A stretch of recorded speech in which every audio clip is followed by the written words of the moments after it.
Last week on Mother's Day, we kind of left off while Peter was in Joppa, a little seaport town, village of ancient Judea, Palestine.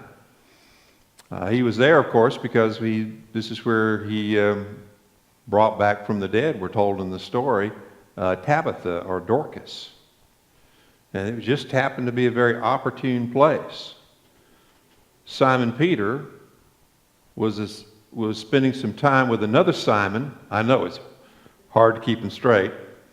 Simon the tanner, who had a home near the sea, and Peter used it for a little downtime.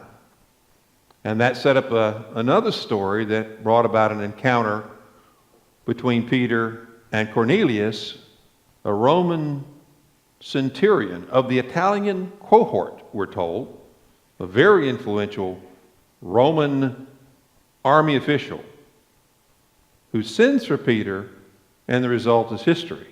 What we're looking at today in this reading is the report that Peter gave when he got back to Jerusalem and had to answer some very hard questions about who he was spending time with and who he was sharing meals with. I'm going to talk about that today. I want to read to you one verse there and give you the title of my talk. Peter's words, "At that very moment, 3 men sent from Caesarea arrived at the house where we were," that is Simon the tanner's house. "The Spirit told me to go with them and not make a distinction between them and us." I want to talk to you about them and us. We use this terminology a lot still today, only we reverse it a little bit, right? Same sense. Us and them. Our group versus their group.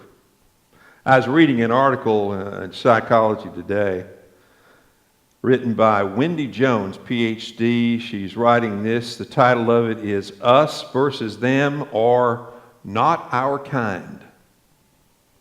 She's talking about the human tendency to divide people between groups that represent our own identity and groups that represent the other.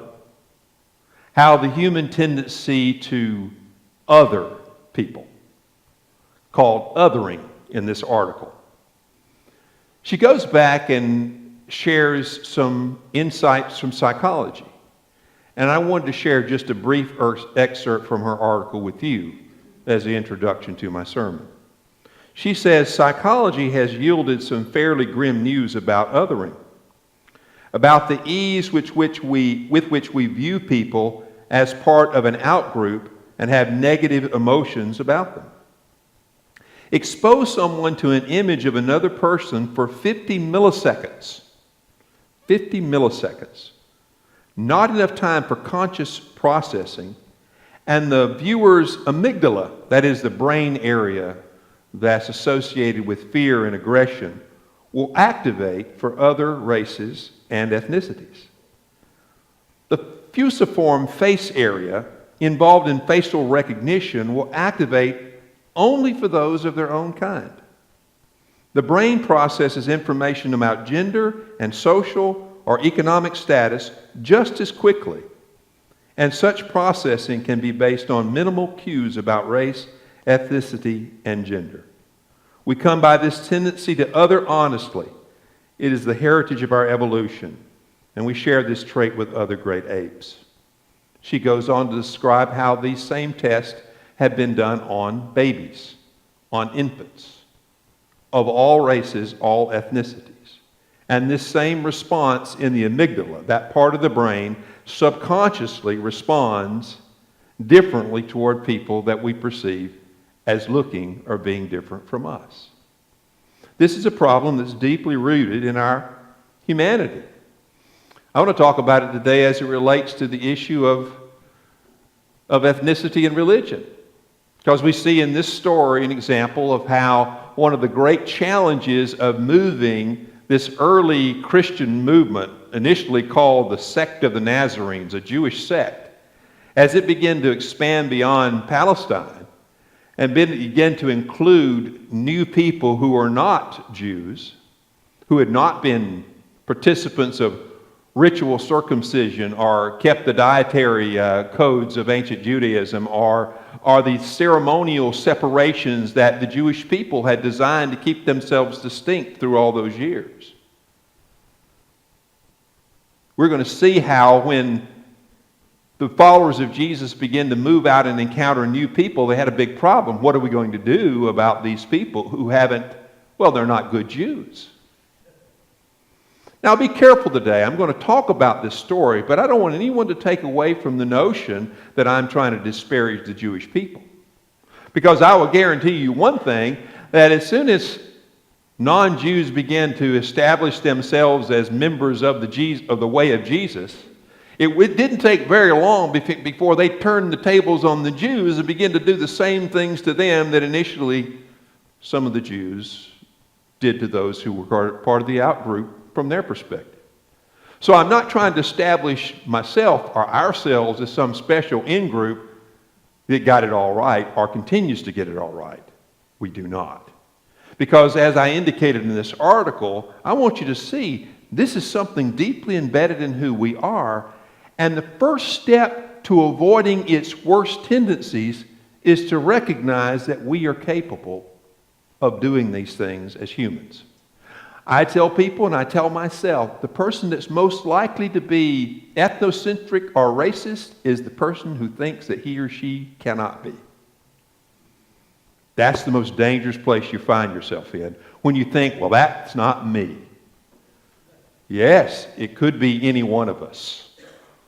So let's talk about this story today. It's really a report of a story that's already occurred in the narrative. Now, I'm not going to clean up all the difficulties with this story because I've told you before, when you read Paul's letters, Paul gives you a different perspective on these things than you find in the book of Acts. In the book of Acts, the author of Acts is probably writing some 20 years after Paul is dead. And by this time, it's important for the author to smooth over the rough edges between, well, not just rough edges, the sharp elbows between the Apostle Paul and the Apostle Peter.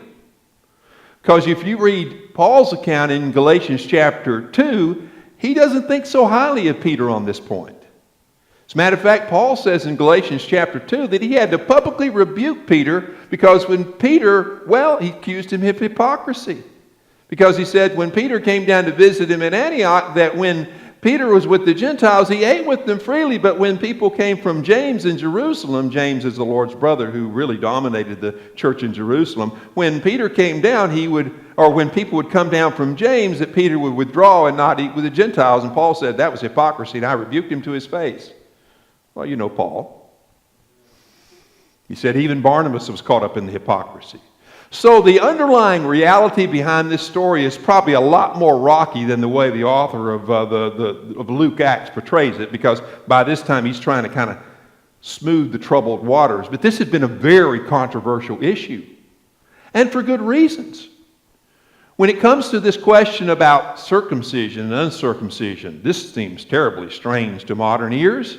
It seems strange to the Greeks and the Romans too. They thought the Jews were odd, weird, strange for engaging in this form of self-mutilation as a way of properly relating to their God. And it was a major controversy because for the Jewish people, this was the physical, at least for the males, the physical identity marker of their covenant community. And the dietary restrictions they had that separated them from so many other people in the world in which they lived. We're all familiar with Jews don't eat pork, but it was much more extensive from that. It set them apart not only religiously and as far as their ethnicity, but it said essentially we don't do those things because God Almighty has told us not to do them. So there was a sense of cultural separation and isolation that the Jews were very conscious of, and the Greeks and Romans were also conscious of it too. Because there were many, I say many, we don't know how many, but there were people like Cornelius who feared and worshiped and had some level of devotion to the God of Israel, and they apparently admired the Jewish community from a distance, but because of these major differences concerning circumcision, dietary restriction, and other ceremonial activities, they felt like they were on the outside looking in. We're told that Cornelius, a Gentile Roman general, had a great reputation among the Jewish nation, among the Jewish people. We're told that he was very devout, that he did works of charity, and it said he prayed constantly. That didn't mean he prayed 24/7. He couldn't even have been a good Roman centurion if he'd done that. What it means there is he followed the Jewish hours of prayer. We know this because the vision that Cornelius has, it occurs at 3 p.m. in the afternoon, one of the Jewish hours of prayer. So when he receives this vision where he sends for Peter. So let's look at the story. Peter gets back to Jerusalem and he's got some explaining to do.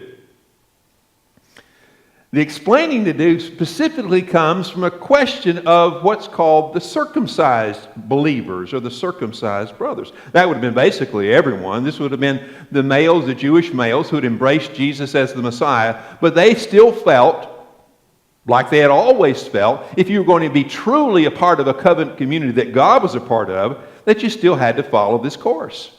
It had been a barrier for these God-fearing Gentiles of joining the Jewish covenant community all along. And they still believed that was in effect. So they said to Peter, "What are you doing eating with the uncircumcised? What are you doing that for, Peter? You know that's a major no-no." So Peter tells the story. And the story is that Peter's at Simon the tanner's house.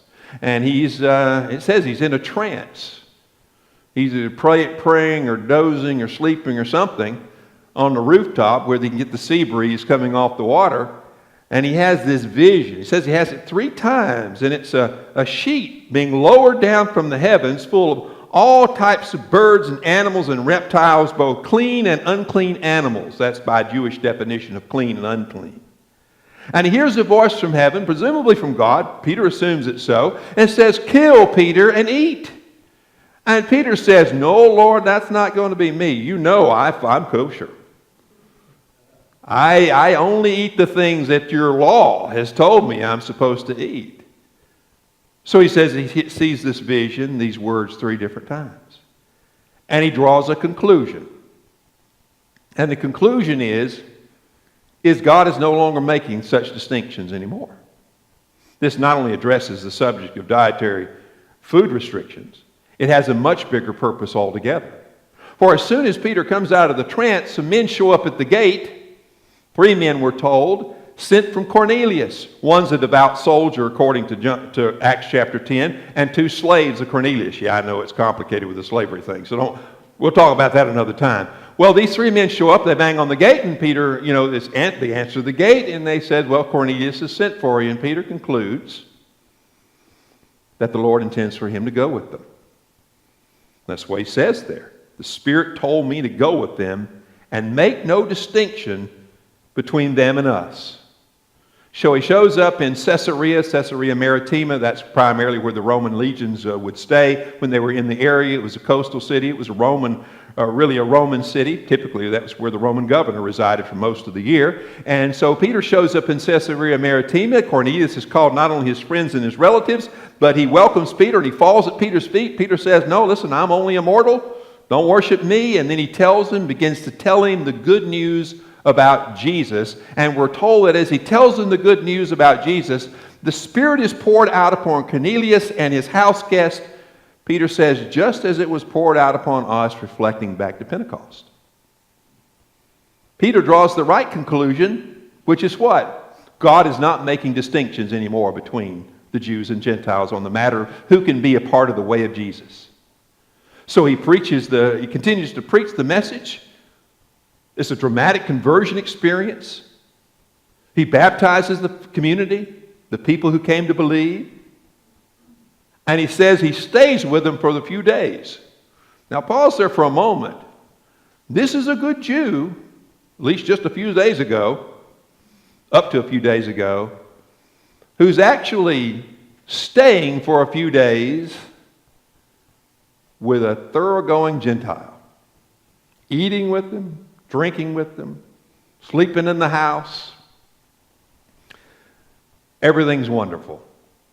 Well, word gets back to Jerusalem that this is going on, and Peter knows he's got to go back home. So he returns to Jerusalem, and they're saying, wait a minute, Peter, what have we been hearing? What's been going on here? We're happy to hear that the Gentiles have received the word, but what about this you eating with uncircumcised men? And then Peter tells the whole story. And the wonderful thing about the story, at least in this version of it, because it seems to go very smoothly here, Peter tells the entire story, and at the end we're told that the brothers in Jerusalem, apparently even the circumcised brothers, which have been the only ones that would have been there, they all rejoiced, they praised God, and they concluded that God has granted repentance even to the Gentiles. That's wonderful. Now, the reality, as I mentioned to you, based on what we can read from Paul's letters, was a lot more complicated, and it was a lot more rocky. As a matter of fact, if you go back and look at the history of Christianity, it's really more important to say there were early Christianities rather than simply one. There was a lot of diversity, and they all didn't agree on this. And that disagreement persisted for years to come, really for all practical purposes, until the Roman Catholic Church began to consolidate its power in the Mediterranean world. And even then, there were outgroups as well that the Romans simply excluded from the club. So why tell this story? Well, certainly the author of Luke Acts is trying to tell this story because it's very likely that Luke may very well be the only non-Jewish writer, Gentile writer in the entire Bible. Certainly the New Testament. Well, the entire Bible. And this author is writing from the perspective of someone who is either a God-fearing Gentile who has come to believe that Jesus is the Messiah, or at least very sympathetic to that cause. So he writes this narrative to make sure that his readers understand that there's no barrier at all from God's perspective on people who are not Jews becoming fully a part of the way of Jesus, a part of the new covenant community that is formed up around Jesus. That's his central message. But I think there's a broader message that we should think about and continue to reflect upon today. And that is this message that when it comes to these old categories of us versus them, the way of Christ is about expanding the vision of God's family to be as inclusive of the entire human family as possible. That we should remember the words of Peter. We should be very careful lest we find ourselves hindering God. We still struggle as human beings, and we always will, I presume. Hopefully we'll get better. I think we've made improvement with these old divisions of us versus them. We do it on race, we do it on ethnicity, we do it on gender, we do it on sexual orientation, country of origin, and we struggle with it as human beings. In our best moments, we recognize this struggle. We recognize the temptation and the tendency we all have to do this in milliseconds when we encounter somebody who's different from us. And if you're smart, we're intelligent, if we're wise, we'll realize that in a millisecond there's something subconsciously that responds to another person. And if we'll listen to the better angels of our nature, we'll rise above the tendency to negatively dehumanize, discard, or discriminate against those who are different from we are. But we have to resist that tendency very strongly. And you know, throughout human history, there have been plenty of demagogues who have come along who know those differences are there and exploit them. Is this not true today? You can go virtually anywhere in the world and you can find people who are very much aware of our human nature. And instead of trying to pull us above and beyond it, to try to help us transcend those qualities about who we are, they exploit them. They use them for their own gain. Happens all the time. We have to be careful that we not fall prey to it. We have to recognize this tendency within us to divide between us and them. Whatever that group may be. By the way, you have to be careful that in the very process that you say, I don't want to be one of those us versus them people, and then you make the people who are the us versus them people the new them that you can't tolerate. So it's very tricky with all of us. The ongoing struggle to see our fellow human beings as simply that, members of one human family, where the distinctions, while they may be important, and there are important distinctions. I don't want everybody to look alike, act alike, sound alike, be alike. That would be so boring. So boring. The diversity can be wonderful. Now, it's not easy. I sometimes hear people say diversity is a strength. Well, it could be. It could be a strength, but we have to work really, really hard at it to make it a strength. Because our basic core human nature tends to like people who look like us, think like us, talk like us, act like us. Don't we? We just feel more comfortable around them. And we can't completely dismiss that. Because nobody likes to be around people they can't stand being around. But what do? We have to recognize the tendency, the temptation we have of playing the us versus them game. Back away from it and realize that these things don't come from God. And we have to be very careful in religion that we don't make it sound like it comes from God. Because oftentimes what we do with God is it just so happens that God hates the same people we can't stand. Now, is that really God? No, that's us projecting upon the Almighty all our own hang-ups. So when I read this message here, I'm not primarily concerned about Jew versus Gentile. Those things still exist. Anti-Semitism is a horrible thing that still exists in our world today. But I read this and I see how so many times I've been like one of the circumcised brothers who are more concerned with simply the letter of the law than the spirit of it. You'll notice this. Those teachings about circumcision, dietary restrictions for the Jewish people, ceremonial isolation, you can find a verse, you can find text after text in the written Bible to support those positions. Okay? They were biblical. They're there. I can show them to you. But notice what Peter said. Peter says, I know all those things, but the Spirit of God led me to rise above them and put connections with other human beings above simply following the letter of the law. Remember that. That's in that story. And we say that without in any way diminishing people who still want to maintain their cultural identity markers. We can be proud of our own background, our own culture. We can celebrate those good things without looking at others and trying to dehumanize and discriminate and destroy those who are different. Let's get away from simply us versus them.